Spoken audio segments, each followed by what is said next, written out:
Okay, y'all, so what we're now going to be talking about is place, value, and decimals. So from before, we know place is the position or the location. Value is how much something is worth.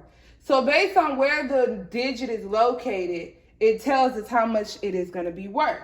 Now, you do the same thing with decimals, but before we get into that, I have to stress to you all the importance of place value. It's a foundation of math. So when you think about math, a value is going to determine your answer. It's going to determine why you come up with that answer, and it's just integrated in so many different functions of math. So it's very imperative that you all get this.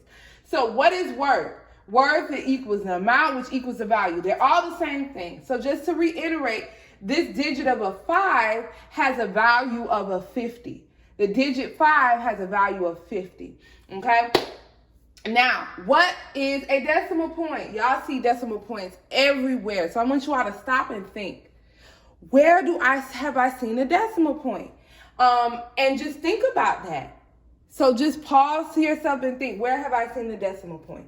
Okay, now just what you all need to know is that decimal separates the whole numbers from the fractional values, the parts. Okay, so we all know that we have a whole part, which is going to be this amount here. Let's just think about base 10 blocks.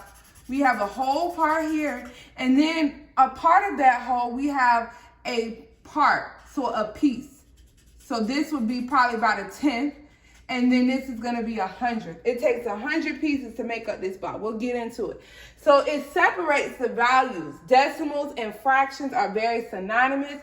They go hand in foot, foot in hand. All right. And remember, what are our digits? Our digits are 0, 1, 2, 3, 4, 5, 6, 7, 8, 9. Those are all digits, and those digits make up numbers. Now, when we get done with this, you should be able to answer, what is the 10th, 100th, and thousandth place?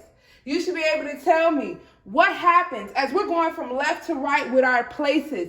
As we go from left, as we go from our hundreds, tens, ones, then our 10th, 100th, and 1000th, what is happening with the numbers? Then you should be able to tell me, why are fractions and decimals similar?